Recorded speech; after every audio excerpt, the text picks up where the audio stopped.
राम जी से पूछे जनकपुर के नारी, बता द बबुआ देत काहे गारी, बता द बबुआ लोगवा देत काहे गारी, बता द बबुआ।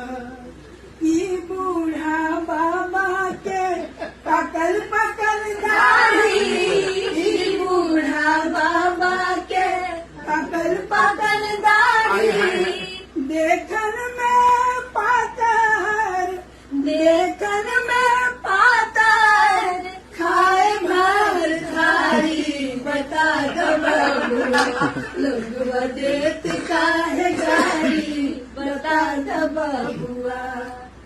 राजा दशरथ जी कैलन होशियारी, राजा दशरथ जी कैलन होशियारी, एकटा मरद पर, एकटा मरद पर तीन तीन गो नारी, बता द बबुआ लोगवा देत काहे गारी, बता द बबुआ लोगवा देत काहे गारी, बता द बबुआ।